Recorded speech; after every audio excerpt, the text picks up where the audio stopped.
Hi guys, வணக்கம். Welcome to ஒரு review சொல்லுமா sir channel and this is your Aravind. So இன்னைக்கு நம்ம பார்க்க போகிற படத்தோட ரிவ்யூ இஸ் இப்போ பாதி நடிச்சு இன்னைக்கு தேட்டரில் ரிலீஸ் ஆன பிடி சார் அப்படின்ற படத்தை பற்றி தான். ஸோ ரிவ்யூவில் போகிறதுக்கு முன்னாடி இன்னும் நம்ம சேனலை சப்ஸ்கிரைப் பண்ணாமல் பார்த்துட்டு இருக்கீங்கன்னா மறக்காமல் சப்ஸ்கிரைப் பண்ணிக்கோங்க அண்ட் வாங்க ரிவ்யூக்குள்ளே போகலாம். ஓகே, பிடி சார். ஸோ என்ன மாதிரி ஸ்டோரி இது அப்படின்னு பார்த்தீங்கன்னா, அது முன்னாடி யார் யாரெல்லாம் ஆக்ட் பண்ணியிருக்காங்க அப்படின்னு பார்த்தீங்கன்னா, லைக் வந்து இப்போ பாதி ஆகட்டும், காஷ்மீரா, அப்புறம் அனிகா சுரேந்தர், தியாகராஜன், அப்புறம் பிரபு, பாக்யராஜ், ஸோ தேவதர்ஷினி, பட்டிமன்றம் ராஜா, ஒரு மாதிரி பெரிய பட்டாளமே நடிச்சிருக்காங்க அப்படின்ற மாதிரி சொல்லலாம். ஸோ அவ்வளோ பேர் ஆக்ட் பண்ணியிருக்காங்க. எல்லாருமே ஈக்குவலான ஸ்பேஸ் தான், எல்லாரோட கேரக்டருக்குமே ஒரு மாதிரி ஈக்குவலான ஸ்பேஸ் அப்படின்ற மாதிரி சொல்லலாம். ஸோ என்ன மாதிரி ஸ்டோரி இது அப்படின்னு பார்த்தீங்கன்னா, லைக் ஆல்ரெடி நம்ம இதுக்கு முன்னாடி நிறைய மூவிஸ் வந்திருக்கு. ஸோ அதே மாதிரி தான், லைக் வயலன்ஸ் அகேன்ஸ்ட் உமன்ஸ் இல்லை ஹராஸ்மெண்ட், ஸோ அந்த மாதிரி ஒரு ஸ்டோரி அப்படின்னு சொல்லலாம். லைக் எப்படின்னா, லைக் இப்போ பாதி வந்து ஒரு ஸ்கூலில் வந்து பிடி சாராக ஒர்க் பண்ணிட்டு இருக்காரு. அண்ட் அதே குரூப் ஆஃப் இன்ஸ்டிடியூஷன்ஸ் வந்து பக்கத்துலேயே ஒரு காலேஜ் வச்சுருக்காங்க. ஸோ அந்த காலேஜில் படிக்கிற பொண்ணு தான் அனிகா சுரேந்தர். ஸோ அதே பொண்ணு தான் இப்போ பாதிக்கு ஆப்போசிட் வீட்லேயுமே குடியிருக்காங்க. ஸோ அந்த பொண்ணுக்கு அந்த வயலன்ஸ் வருது, ஹராஸ்மெண்ட் நடக்குது. ஸோ அது நடந்தனால அந்த பொண்ணு தற்கொலை பண்ணிக்குதா, அதுக்கப்புறம் தற்கொலை பண்ணதுக்கப்புறம் அது யாருன்னு எப்படி கண்டுபிடிச்சு கடைசியாக எப்படி பழி வாங்குறாரு அப்படின்ற மாதிரி, ஜஸ்டிஸ் வாங்கி கொடுக்குறாரு அப்படின்ற மாதிரி ஒரு ஓவராலாக சொல்லலாம். அண்ட் ஸ்க்ரீன் பிளே அப்படின்னு பார்த்தீங்கன்னா, ஃபர்ஸ்ட் ஆஃப் வந்து எனக்கு தெரிஞ்சு பெருசாக அந்த அளவுக்கு ரொம்ப முக்கியமான சீன்ஸோ இல்லை ரொம்ப நல்லா இருக்கு அப்படின்ற மாதிரிலாம் எதுவுமே இல்லை. ஒரு மாதிரி நார்மலாக போகும். அங்கங்கே ஒரு 2-3 சின்ன சின்ன காமெடிஸ் மட்டும் முனிஷ்காந்த் வச்சிருக்கும், அவ்வளோதான். மற்றபடி பெருசாக சொல்கிற அளவுக்கு ஃபர்ஸ்ட் ஆஃப் எதுவுமே இல்லை. அந்த செகண்ட் ஆஃப், அந்த ஃபர்ஸ்ட் ஆஃப்லேருந்து செகண்ட் ஆஃப், அந்த லைக் இப்போ பாதியோட கேரக்டர் எப்படின்னா, ஒரு மாதிரி பயங்கர ஒரு மாதிரி அமைதியாகவே வளர்க்கப்பட்ட பையன். ஸோ ஒரு கட்டத்தில் அதுலேருந்து மீறி தட்டி கேட்கணும் அப்படின்னு வரும்போது அந்த டிரான்ஸ்ஃபர்மேஷன் சீன் கொஞ்சம் நல்லா இருக்கும். அதுதான் இன்ட்ரோல் பிளாக்காக இருக்கும். ஸோ அந்த இன்ட்ரோல் பிளாக் கொஞ்சம் ஓகே, நார்மலாக கொஞ்சம் நல்லா இருந்துச்சு அப்படின்னு சொல்லலாம். ஆனால் அங்கேருந்து தான் படமே ஆக்சுவலாக ஸ்டார்ட் ஆகுது அப்படின்னு சொல்லலாம். ஸோ ஃபர்ஸ்ட் ஆஃப் அது வரைக்குமே ஒரு மாதிரி நார்மலாக தான் போகும். ஒன்றும் பெரிய சீன்ஸ் மாதிரிலாம் எதுவுமே இருக்காது. வெறும் சாங்ஸு, வெறும் அவங்க கேரக்டரை இன்ட்ரோ கொடுக்குறது, அந்த மாதிரியே எல்லாமே போயிடும். ஸோ சாங்ஸ் நிறையா இருந்துச்சு. கொஞ்சம் கொஞ்சம் அந்த இப்போ பாதியோட, ஏன்னா அவர் தான் மியூசிக், ஸோ அவரோட ஸ்டைலில் எப்படி இருக்குமோ அதே மாதிரி சாங்ஸ் எல்லாமே இருந்துச்சு.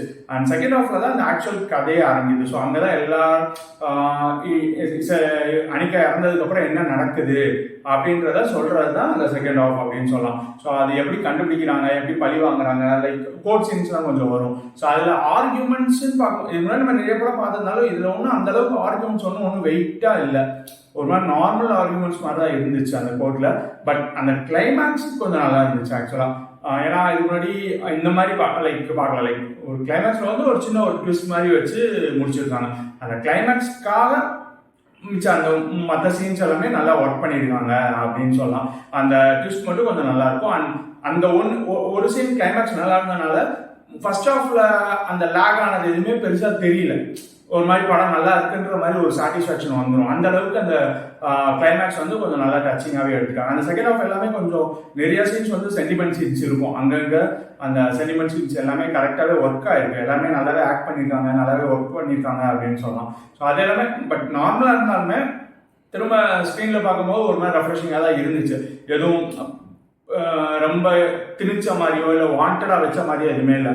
அது அந்த ஸ்டோரிக்கு தேவைப்பட்ட மாதிரியே கரெக்டாக தான் இருந்துச்சு அப்படின்னு சொல்லலாம். ஸோ அது எல்லாமே நல்லா இருந்துச்சு. அண்ட் முக்கியமாக எனக்கு 2 ஷார்ட்ஸ் ஃப்ரேம்ஸ் வந்து பிடிச்சிருந்துச்சு அப்படின்னு சொல்லலாம். ஸோ அந்த 2 ஃப்ரேம்ஸ் வந்து ஒன்று இளவரசு வந்து ஒரு பாயிண்ட் ஆஃப் டைம்ல நடந்து வருது, அண்ட் அனிகா சுரேந்தர் ஒரு இடத்துல நடந்து வருது. ஸோ இந்த 2 ஃப்ரேம்ஸ் உண்மையிலேயே நல்ல கூஸ் பம்ப்ஸ் அப்படின்ற மாதிரி சொல்லலாம். அது ரெண்டுமே ஒரு மாதிரி செம்மையாக இருந்துச்சு. அந்த படத்துலேயே ஐ மொமெண்ட்ஸ்னா இது 2 தான் நான் சொல்லுவேன். அண்ட் இன்டர்வல்ல இப்போ பாதியோட அந்த டிரான்ஸ்ஃபர்மேஷன் சீன், ஸோ அந்த 3 தான் இந்த படத்துலேயே முக்கியமான சீன்ஸ் அப்படின்ற மாதிரி சொல்லலாம். ஸோ அது எல்லாமே நல்லா ஒர்க் பண்ணியிருக்காங்க. அந்த பிஜிஎம் ஆகட்டும், அது எல்லாமே நல்லாவே பண்ணியிருக்காங்க. அண்ட் ஏன் சொன்ன கதையே இருந்தாலுமே பார்க்க ஒரு வாட்டி நல்லா தான் இருக்குது திரும்ப அப்படின்ற மாதிரி சொல்லலாம். ஸோ கண்டிப்பாக பாருங்க. லைக் இந்த வீக்கில் வந்த ஒரு நல்ல படம்ன்ற மாதிரி நான் அதை சொல்லலாம். ஏன்னா மிச்சம் எல்லாமே ஒரு சின்ன சின்ன படம் தான். ஸோ அது எல்லாமே அடுத்தடுத்த ரிவ்யூ நான் சொல்கிறேன்.